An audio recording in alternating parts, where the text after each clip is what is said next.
자, 오늘 하나님 말씀은 요한복음 14장 15절부터 21절까지 말씀입니다. 요한복음 14장 15절부터 21절까지 말씀. 자, 같이 읽습니다. 너희가 나를 사랑하면 나의 계명을 지키리라. 내가 아버지께 구하겠으니 그가 또 다른 보혜사를 너희에게 주사 영원토록 너희와 함께 있게 하리니 그는 진리의 영이라. 세상은 능히 그를 받지 못하나니 이는 그를 보지도 못하고 알지도 못함이라. 그러나 너희는 그를 아나니 그는 너희와 함께 거하심이요 또 너희 속에 계시겠음이라. 내가 너희를 고아와 같이 버려두지 아니하고 너희에게로 오리라. 조금 있으면 세상은 다시 나를 보지 못할 것이로되 너희는 나를 보리니 이는 내가 살아있고 너희도 살아있겠음이라. 그 날에는 내가 아버지 안에 너희가 내 안에 내가 너희 안에 있는 것을 너희가 알리라. 나의 계명을 지키는 자라야 나를 사랑하는 자니 나를 사랑하는 자는 내 아버지께 사랑을 받을 것이요 나도 그를 사랑하여 그에게 나를 나타내리라. 아멘. 이런 말이 있습니다. 사랑은 사람을 변화시킨다. 사랑은 사람을 변화시킨다. 여러분도 이 말에 동의하십니까? 사랑은 사람을 변화시킨다. 예전에 이런 제목의 글을 읽었던 적이 있어요. 남자들은 진짜 사랑하는 애인이 생겼을 때 이렇게 변한다. 이런 제목이었어요. 사랑하기 시작한 남자들에게서 나타나는 7가지 변화를 소개하는 글이었습니다. 남자가 사랑하면 어떤 변화가 생길까요? 첫째, 혼자 있어도 실없이 웃음이 나온다. 둘째, 친구들에게 후해진다. 셋째, 얼굴이 좋아졌다는 소리를 많이 듣는다. 넷째, 지리에 밝아진다. 애인과 좋은 곳에 가서 많이 맛있는 것도 먹고 하려면 지리에 밝아진다는 거예요. 다섯 번째, 말이 많아진다. 여섯 번째, 누구보다 깔끔해진다. 마지막은 없던 시간도 생겨난다. 맞습니다. 사랑은 사람을 변화시킵니다. 웃지 않던 사람을 웃게 만들고요. 과묵한 사람을 말하게 만들어요. 넉넉한 마음을 소유하게 만들고요. 외모까지 아름답게 만듭니다. 없던 시간도 내게 만들어요. 이런 맥락에서 저는 오늘 설교 제목을 이렇게 잡았습니다. 정말 예수님을 사랑하십니까? 정말 예수님을 사랑하십니까? 주님을 사랑하십니까? 이 질문을 받으면 우리는 주저없이 대답해요. 예, 저는 주님을 사랑합니다. 주님을 향한 자신의 사랑을 전혀 의심하지 않아요. 그렇다면 여러분, 주님을 사랑함으로 말미암아 여러분은 어떤 변화를 경험하고 있습니까? 정말 주님을 사랑하는 사람에게는 어떤 변화가 나타날까요? 또 주님을 정말 사랑한다는 것은 구체적으로 무엇을 의미할까요? 오늘 본문이 우리에게 아주 자세하게 이야기를 합니다. 오늘 본문을 통해서 우리가 정말 주님을 사랑하고 있는지 다시 한번 점검하는 시간을 가졌으면 좋겠어요. 그리고 정말 주님을 사랑하는 믿음의 성도가 되기를 함께 결단하는 시간을 갖도록 하겠습니다. 자, 그럼 본문으로 들어갈게요. 15절입니다. 자, 15절. 자, 함께 읽습니다. 너희가 나를 사랑하면 나의 계명을 지키리라. 우리 한 번만 더 읽어볼까요? 같이 읽습니다. 너희가 나를 사랑하면 나의 계명을 지키리라. 이 부분을 정확히 직역하면 다음과 같아요. 만일 너희가 나를 사랑한다면 나의 계명을 지켰을 것이다. 만일 너희가 나를 사랑한다면 나의 계명을 지켰을 것이다. 그러니까 오늘 성경은 이렇게 말하는 겁니다. 만약 너희가 나를 사랑한다면 너희는 자연스럽게 나의 계명을 지키게 된다. 사랑은 사람을 변화시키는 힘이 있죠. 우리가 정말 주님을 사랑한다면 어떤 변화가 일어나게 된다는 겁니까? 주님의 계명을 지키게 된다는 거예요. 정말 주님을 사랑하면 주님의 계명을 지키게 된다. 그렇다면 여러분, 계명을 지킨다는 것은 무엇을 의미할까요? 계명을 지킨다. 계명이 뭐죠? 헬라어로 엔톨레라고 합니다. 엔톨레, 명령이라는 뜻이에요. 당시 모세의 율법을 가리키는 단어이기도 해요. 여러분, 계명에는 총 몇 가지 명령이 있을까요? 총 몇 가지 명령이 있을 것 같아요? 이 명령들을 정리하고 분류했던 사람이 있어요. AD 3세기경에 살았던 심나이라는 유대인 랍비입니다. 토라, 즉 모세오경에는 총 몇 개의 계명이 있을까요? 그가 정리했는데요. 613개입니다. 613개. 하라는 명령이 248개, 하지 말라는 명령이 365개입니다. 그렇다면 여러분, 너희가 나를 사랑하면 나의 계명을 지키리라. 이 말씀이 이런 뜻일까요? 우리가 정말로 주님을 사랑한다면 이러한 율법의 명령들을 하나도 빠짐없이 다 지키게 된다. 이것을 의미할까요? 그렇게 되면 얼마나 좋겠습니까? 그런데 여러분, 성경은요, 우리 인간은 율법을 다 지킬 수 없는 존재라고 말해요. 율법을 다 지킬 수 없다. 야고보서 2장 10절은 이렇게 말합니다. 누구든지 온 율법을 지키다가 그 하나를 범하면 모두 범한 자가 되나니. 누구든지 온 율법을 지키다가 그 하나를 범하면 모두 범한 자가 된다. 이 말이 무슨 뜻입니까? 우리 인간은 아무리 노력해도 율법 다 지킬 수 없다는 거예요. 613개의 율법 다 지키지 못한다는 겁니다. 제가 한 가지 예를 들어 볼까요?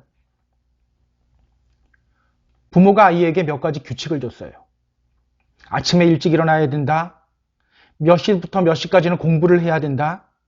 형제들과는 사이좋게 지내야 된다. 이 말을 듣고 아이가 일찍 일어났어요. 공부도 열심히 했어요. 그런데 형제들과 으르렁거리며 싸워요. 자, 그러면 부모의 말을 들은 겁니까? 듣지 않은 겁니까? 듣지 않은 거죠. 우리는요, 남들보다 율법의 명령들 몇 개는 더 지킬 수 있어요. 근데 그래봤자 몇 개 더 지키는 것뿐이에요. 어차피 율법 앞에서 우리는 온전할 수가 없습니다. 그래서 여러분, 남들보다 몇 개 더 지킨다고 자신을 깨끗한 사람이라고 여기면 안 되는 거예요. 지금 내 눈앞에 바퀴벌레가 몇 마리 있다고 한번 생각해 보세요. 그나마 깨끗하게 보이는 벌레가 있나요? 더러운 것이 덜 묻으면 그나마 깨끗해 보입니까? 그렇지 않죠. 우리 눈에는요, 그냥 다 벌레로 보여요. 그냥 다 더럽게 보일 뿐이에요. 때문에 우리는요, 난 남들보다 그나마 괜찮은 사람이야. 이렇게 자부할 수가 없는 사람들입니다. 다 똑같은 죄인일 뿐이에요. 야고보가 어떤 사람입니까? 그는요, 성경을 보다 보면 알지만 율법을 굉장히 중요하게 생각했던 사람이에요. 그런 야고보 사도도 이렇게 말한 거예요. 우리 인간은 율법 다 지킬 수 없다. 어느 누구도 율법 앞에서 온전할 수 없다. 기억하세요. 우리 인간은요, 단 한 사람도 율법 앞에서는 온전할 수가 없습니다. 그렇다면 여러분, 예수님은 왜 이렇게 말씀하셨을까요? 너희가 나를 사랑하면 나의 계명을 지키리라. 너희가 나를 사랑하면 나의 계명을 지키리라. 우리 인간은 율법 다 지킬 수 없는 존재예요. 그런데 주님은 말씀하셔요. 너희가 나를 사랑하면 나의 계명을 지키리라. 이 말씀이 무슨 뜻일까요? 이 말씀이 무슨 뜻일까? 인간의 힘으로는 지킬 수 없지만 정말 주님을 사랑하면 그 사랑의 힘으로 모든 율법들 다 지킬 수 있게 된다. 이 뜻일까요? 그렇게 보이기도 하죠. 그런데 여러분, 성경을 더 자세히 보면요, 그게 아니라는 걸 알아요. 성경을 더 자세히 보면 이 말씀의 의미를 알 수 있게 돼요. 자, 우리 1절 다시 한번 볼게요. 자, 1절 다시 한번 보세요. 우리가 주님을 사랑한다면 어떤 계명을 지키게 된다고 말씀하시죠? 나의 계명. 나의 계명. 그냥 계명이 아니죠? 나의 계명이에요. 주님의 계명이라는 거예요. 그러니까 오늘 예수님이 말씀하시는 계명은요, 모세의 율법이 아닙니다. 다른 계명이에요. 주님의 계명이에요. 문제는 그것이 뭐냐라는 거예요. 그것이 뭘까요? 자, 우리 같이 요한복음 13장 34절 잠시 보겠습니다. 요한복음 13장 34절. 자, 우리 같이 읽습니다. 새 계명을 너희에게 주노니 서로 사랑하라. 내가 너희를 사랑한 것 같이 너희도 서로 사랑하라. 이미 앞에서요, 주님은 그 계명이 무엇인지를 말씀해 주셨어요. 주님이 뭐라고 말씀하셨습니까? 내가 너희에게 새 계명을 준다. 서로 사랑해라. 내가 너희를 사랑한 것 같이 너희도 서로 사랑하라. 자, 그렇다면 여러분, 오늘 주님이 말씀하시는 나의 계명, 무엇을 의미합니까? 주님이 말씀하신 새 계명, 즉 서로 사랑하라. 내가 너희를 사랑한 것 같이 너희도 서로 사랑하라. 바로 이것을 의미하는 겁니다. 여러분, 이 부분을 그냥 일반 계명으로 해석하는 경우가 많은데요. 성경은 성경을 통해서 해석해야 하고 더 정확하게는 성경의 문맥을 통해서 해석할 때 가장 정확하게 해석할 수 있어요. 그렇게 문맥을 통해서 보면요, 오늘 예수님이 말씀하시는 이 계명, 나의 계명, 이것은 일반적인 모세의 율법을 의미하는 것이 아니라는 것을 알게 돼요. 앞에서 예수님이 말씀하셨던 서로 사랑하라, 바로 이 계명을 의미한다는 것을 알 수 있습니다. 오늘 본문 다음 장인 요한복음 15장을 보면요, 그것이 더 확실해져요. 요한복음 15장 12절, 여기서 주님이 말씀하십니다. 내 계명은 곧 내가 너희를 사랑한 것 같이 너희도 서로 사랑하라 하는 이것이니라. 내 계명은 곧 내가 너희를 사랑한 것 같이 너희도 서로 사랑하라는 이것이니라. 어때요? 정확하게 콕 집어서 말씀해 주시죠? 자, 그렇다면 여러분, 자, 오늘 본문 1절. 너희가 나를 사랑하면 나의 계명을 지키리라. 이 말씀은 무엇을 의미합니까? 만약 너희가 나를 사랑한다면 무엇을 하게 된다? 서로 사랑하게 된다. 너희가 정말로 나를 사랑한다면 그 사랑의 힘으로 너희 가족들, 너희 형제들, 같은 믿음의 성도들을 사랑하게 된다. 바로 이 뜻이에요. 여러분, 예수님은 왜 서로 사랑하라는 계명을 우리에게 새 계명이라고 주셨을까요? 왜 서로 사랑하라는 계명을 우리에게 새 계명이라고 주셨을까? 지금이 어떤 상황이죠? 제자들과의 마지막 밤이에요. 이제 오늘 밤이 지나면 예수님은 제자들을 떠나게 됩니다. 지금 예수님은요, 제자들에게 유언과 같은 말씀을 하고 계시는 거예요. 서로 사랑하라. 이것보다 훨씬 중요한 것들이 더 많을 것 같지 않습니까? 목숨 걸고 믿음 지켜라. 복음 전파해라. 교회 세워라. 이런 명령들이 더 자연스러워 보여요. 그런데 주님은 말씀하시는 거예요. 서로 사랑하라. 서로 사랑하라. 그 이유가 뭘까요? 요한복음 13장 35절에서 예수님이 이미 말씀하셨어요. 서로 사랑하라는 새 계명을 주시면서 주님이 이렇게 말씀하셨어요. 너희가 서로 사랑하면 이로써 모든 사람이 너희가 내 제자인 줄 알리라.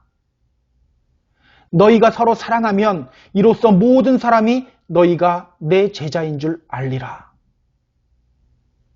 믿음이라고 얘기하지 않죠? 사랑이라고 얘기해요. 주님의 제자가 되기 위해 우리에게 필요한 것 뭐라고 합니까? 서로 사랑하라. 언제 사람들이 우리를 보며 저 사람은 그리스도인이야 이렇게 인정한다는 겁니까? 서로 사랑할 때. 서로 사랑할 때. 기억하세요. 서로 사랑하지 않으면 그 믿음은 가짜입니다. 가짜예요. 사랑장이라고 알려진 고린도전서 13장 1절, 2절, 3절은요. 이렇게 말해요. 자, 우리 한번 같이 읽어보겠습니다. 자, 시작. 내가 사람의 방언과 천사의 말을 할지라도 사랑이 없으면 소리나는 구리와 울리는 꽹과리가 되고 내가 예언하는 능력이 있어 모든 비밀과 모든 지식을 알고 또 산을 옮길 만한 모든 믿음이 있을지라도 사랑이 없으면 내가 아무것도 아니요. 내가 내게 있는 모든 것으로 구제하고 또 내 몸을 불사르게 내줄지라도 사랑이 없으면 내게 아무 유익이 없느니라. 여러분, 믿지 않는 사람들이 무엇을 보고 처음 교회 안에 발을 들여놓기 시작합니까? 믿는 사람들이 서로 사랑하는 모습 보고 교회에 들어오는 거예요. 그래서 여러분, 믿는 사람들끼리 서로 으르렁거리는 것만큼 이게 복음 전파에 이것만큼 방해되는 것이 없어요. 믿음에 관심 보이고 교회에 들어왔다가도 서로 흉보고 으르렁거리는 모습을 보고 나면 더 이상 교회 나가기 싫어져요. 그렇기 때문에 예수님은요, 새 계명, 즉 서로 사랑하라는 명령을 우리에게 주신 겁니다. 그런데 여러분, 서로 사랑하라, 이 위대한 계명을 지키는 길은 무엇이라고 합니까? 그래, 이제부터는 형제들 사랑해야지. 누가 뭐래도 참고 사랑해야지. 이렇게 굳건히 결심한다고 된다고 합니까? 아니죠. 예수님을 정말 사랑하면 저절로 된다고 말해요. 사랑하면 얼굴빛이 달라지고 변화가 오듯이 정말 주님을 사랑하면 서로 사랑하게 된다는 겁니다. 기억하세요. 예수님 사랑과 이웃 사랑은요, 같은 모양으로 나타나요. 같은 모양이에요. 마태복음 22장을 보면요, 한 율법사가 예수님께 옵니다. 그리고 물어요. 랍비여, 어느 계명이 큽니까? 그때 예수님이 그 율법사에게 말씀하셔요. 내 마음을 다하고 목숨을 다하고 뜻을 다하여 주 너희 하나님을 사랑하라 하셨으니 이것이 크고 첫 번째 되는 계명이요. 둘째도 그와 같으니 내 이웃을 내 자신과 같이 사랑하라 하셨으니 이 두 계명이 온 율법과 선지자의 강령이니라. 오늘 예수님 찾아온 율법사 어떤 사람이에요? 율법사는요, 바리새인이에요. 당시 바리새인은요, 남들보다 조금 더 율법 지킨다는 이유로 다른 사람들을 정죄하고 자기 눈 아래로 깔아봤어요. 그러한 바리새인에게 예수님이 말씀하시는 겁니다. 주님 사랑과 이웃 사랑은 별개의 문제가 아니야. 같은 것이야. 같은 거야. 자, 오늘 본문 21절을 보세요. 이것을 어떻게 말씀하시는지 한번 볼까요? 자, 21절. 자, 우리 함께 읽습니다. 나의 계명을 지키는 자라야 나를 사랑하는 자니 나를 사랑하는 자는 내 아버지께 사랑을 받을 것이요 나도 그를 사랑하여 그에게 나를 나타내리라. 서로 사랑하는 사람이 바로 나를 사랑하는 사람이다. 그렇게 서로 사랑하는 사람이 아버지 하나님으로부터 사랑을 받은 사람이요 그때 하나님의 능력이 그 사람에게 나타난다.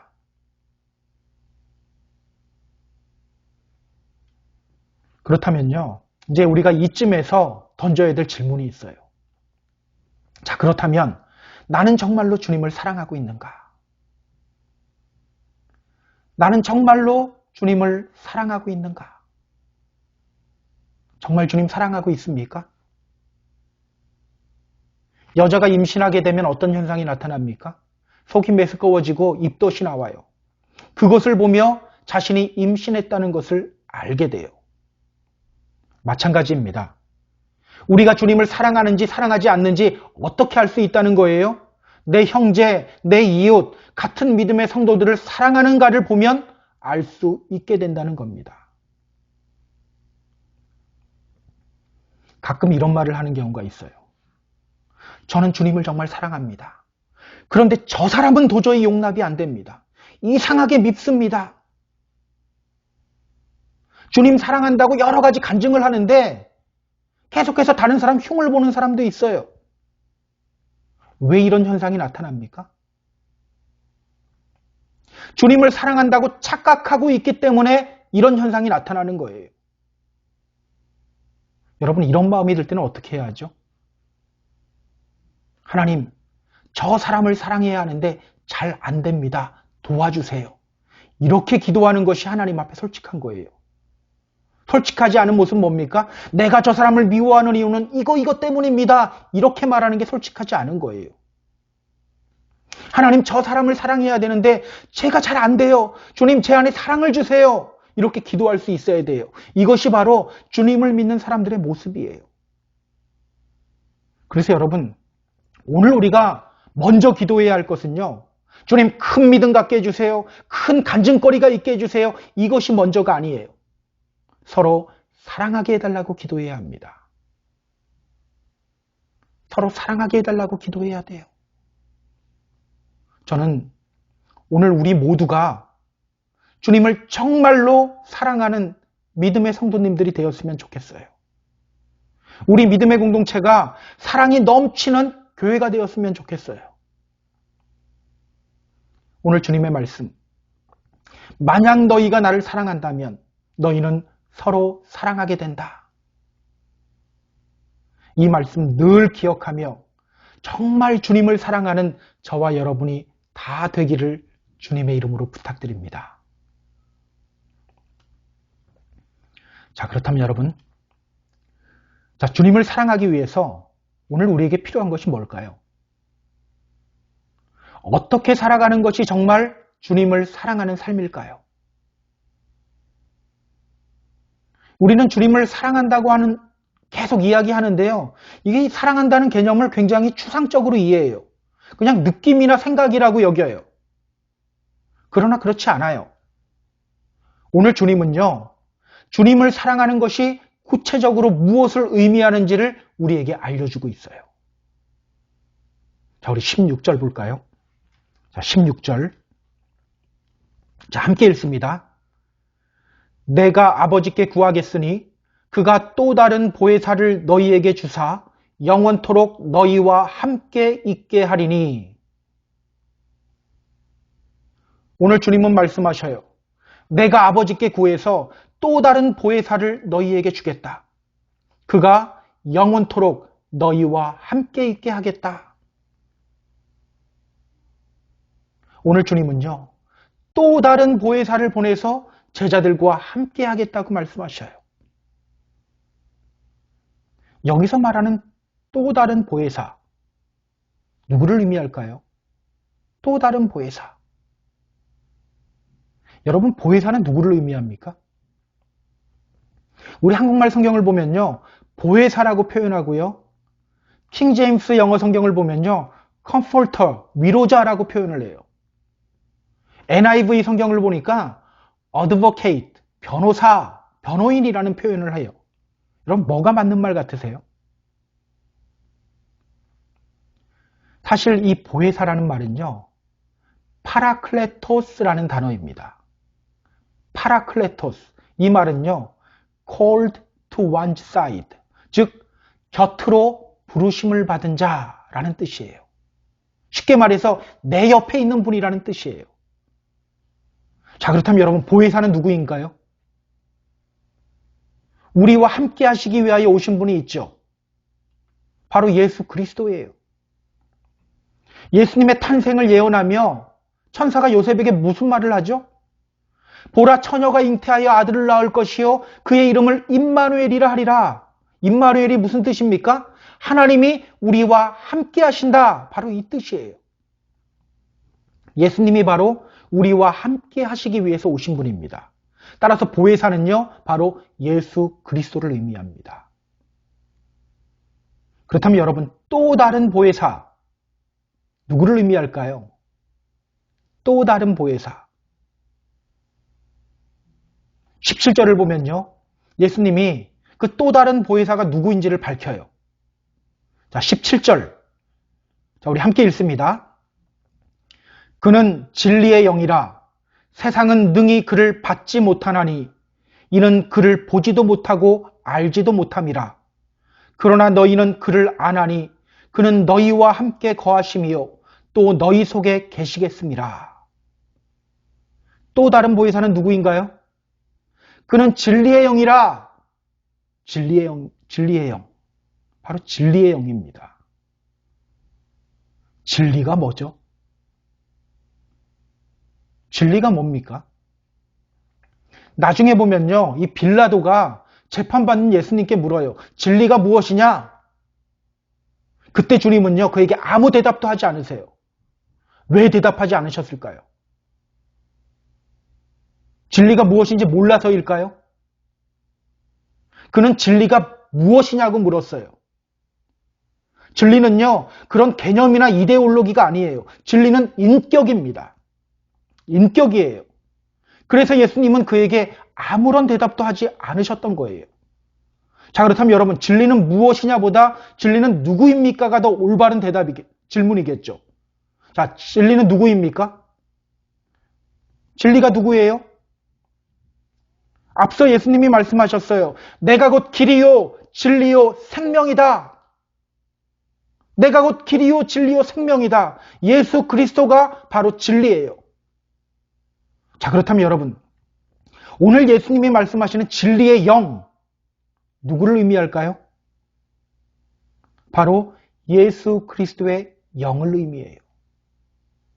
그리스도의 영, 성령의 또 다른 이름이죠.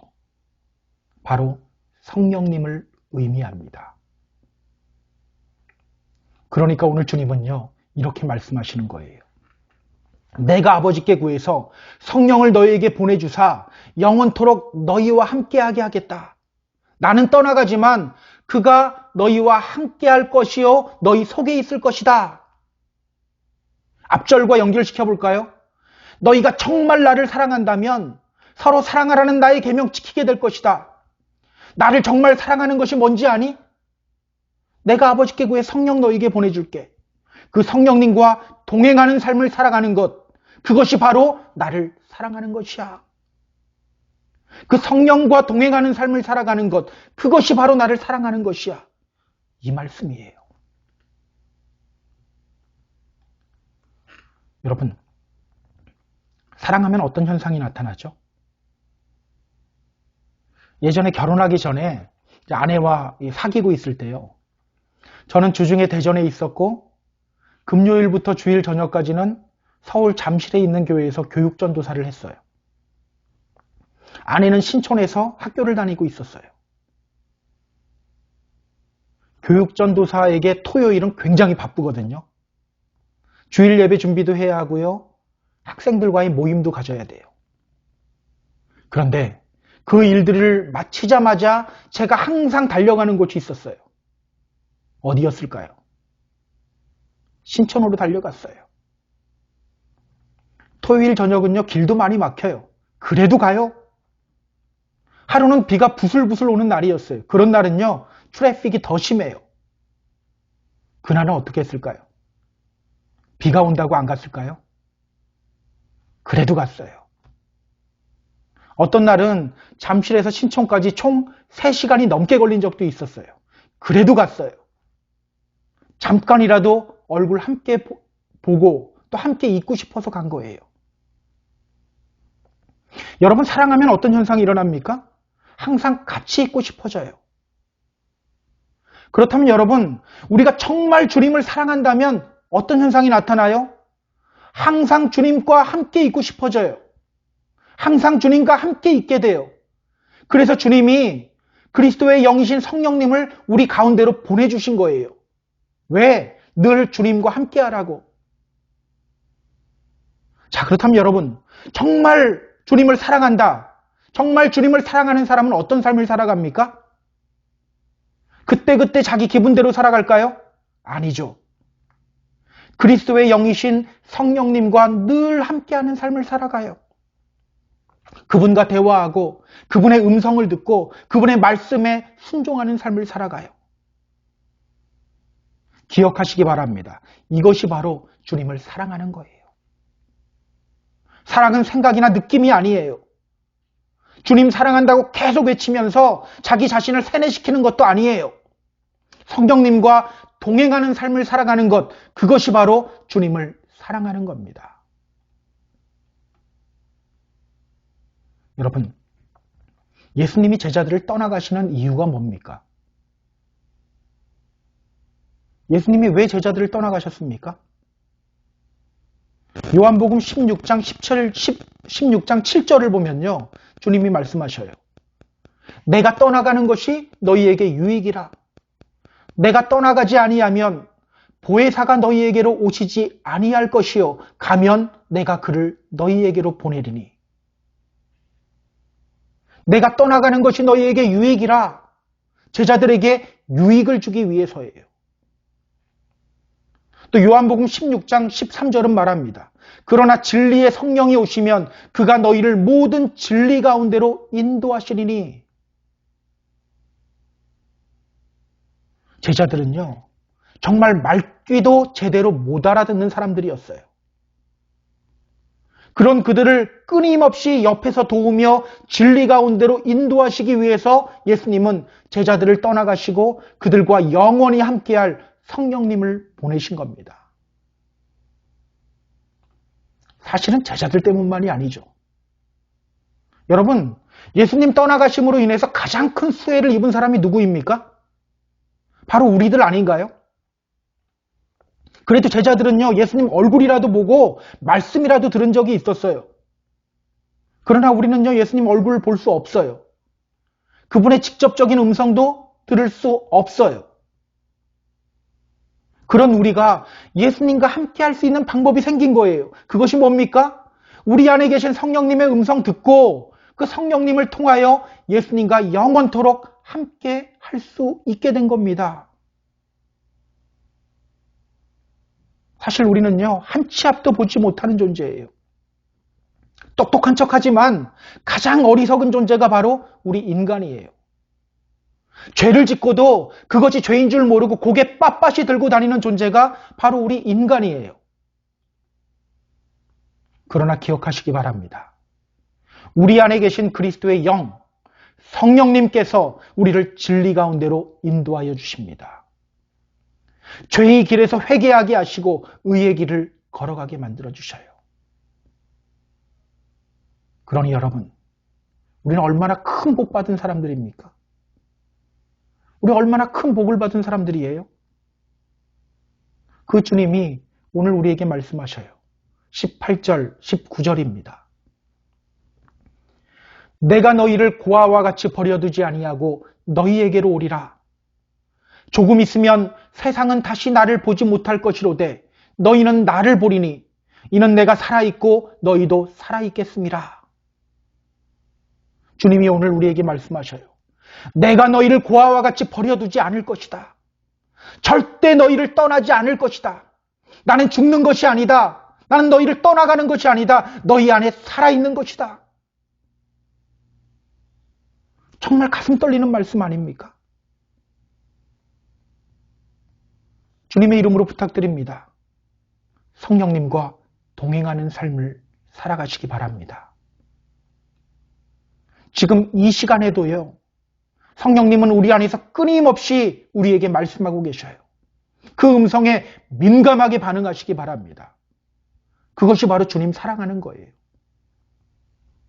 그렇게 주님을 진정으로 사랑하는 믿음의 성도가 되는 저와 여러분 다 되기를 주님의 이름으로 부탁드립니다. 자, 그럼 20절 볼까요? 그날에는 내가 아버지 안에, 너희가 내 안에, 내가 너희 안에 있는 것을 너희가 알리라. 그날에는 내가 아버지 안에, 너희가 내 안에, 내가 너희 안에 있는 것을 너희가 알리라. 여기서 말하는 그날, 어떤 날일까요? 제자들이 성령 받게 되는 날이에요. 성령님이 오시는 날, 제자들은 예수님이 곧 하나님이요, 그리고 그들이 주님 안에, 그리고 주님이 그들 안에 있다는 것을 알게 될 것이라는 약속의 말씀이에요. 그 약속이 실제로 이루어졌죠. 이 약속의 말씀이 언제 일어났습니까? 제자들이 오순절 마가의 다락방에서 기도하는 중에 일어났어요. 기도하며 그들은 예수님이 약속하셨던 성령을 받았어요. 그러자 놀라운 변화가 일어납니다. 두려움에 떨며 문을 걸어 잠그고 있던 제자들이 담대하게 예수 그리스도에 대해서 전해요. 그 장면이 사도행전 2장에 아주 생생하게 묘사돼요. 그때부터 제자들의 삶은 완전히 바뀌어요. 그때 당시에 베드로의 설교를 보면요, 처음부터 끝까지 예수예요. 처음부터 끝까지 예수 그리스도예요.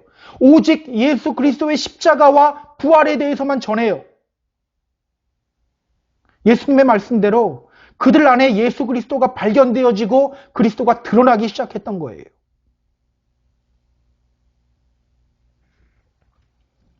우리 사랑하는 펜사콜라 한인교회 성도 여러분, 저는 오늘 이러한 역사가 저와 여러분에게도 일어나게 되기를 바랍니다.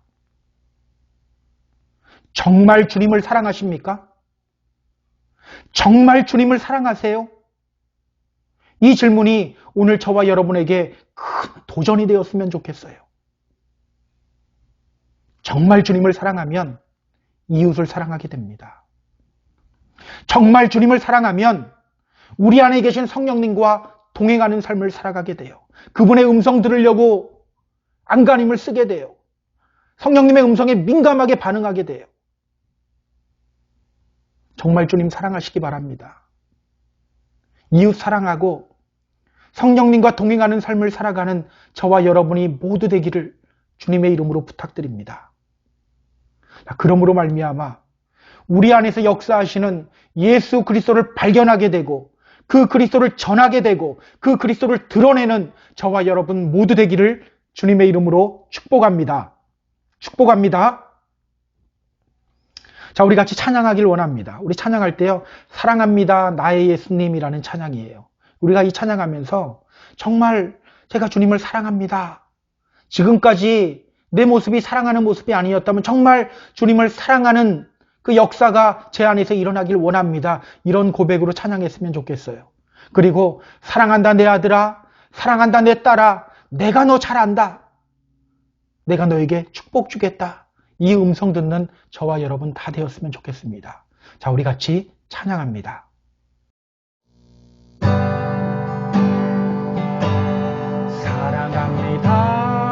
사랑합니다 나의 예수님, 사랑합니다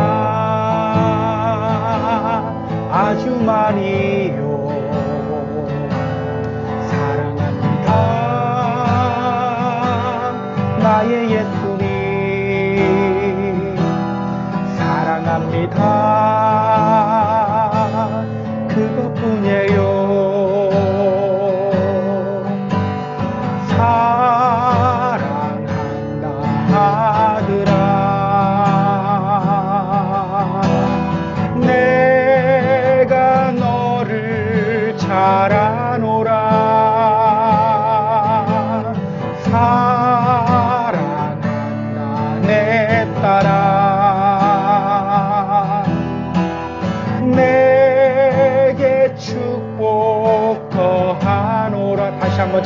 사랑합니다. 사랑합니다.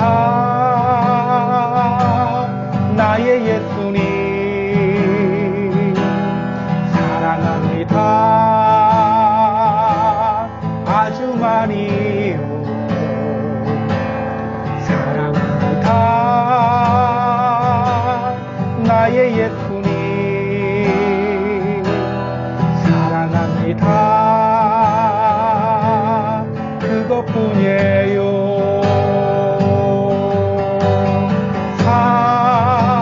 사랑한다 아들아, 내가 너를 잘 아노라. 사랑한다 내 딸아, 내게 축복 더하. 우리 한 번 더 찬양합니다. 사랑합니다. 나의 예수님 사랑합니다. 아주 많이요. 사랑합니다. 나의 예수님 사랑합니다. 그것뿐이에요. 사랑한다 아들아, 내가 너를 잘 아노라. 사랑한다 내 딸아,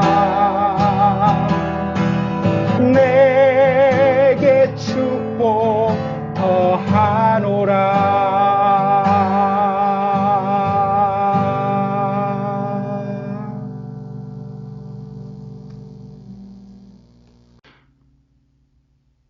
함께 기도하겠습니다. 하나님, 우리는 주님을 사랑한다고 하지만 사실은 변화없는 사랑을 하고 있었습니다. 느낌으로, 생각으로만 주님을 사랑한다고 여기고 있었습니다. 그러나 우리가 정말 주님을 사랑한다면 우리는 우리 형제 자매들을 사랑할 수밖에 없게 됩니다. 정말 주님을 사랑한다면 우리 안에서 역사하시는 그 성령님의 음성에 민감하게 반응할 수밖에 없습니다. 내 기분대로 살아가지 않게 됩니다. 내 뜻대로 살아가지 않게 됩니다. 정말 주님을 사랑하는 우리가 되게 하여 주시옵소서. 이제는 우리 주 예수 그리스도의 은혜와 하나님의 사랑하심과 성령님의 감화 감동 또 위로 역사하심이 정말로 주님을 사랑하기를 결단하며 나아가는 우리 성도님들 머리 위에 이제로부터 영원까지 함께 하시기를 간절히 축원하옵나이다. 아멘.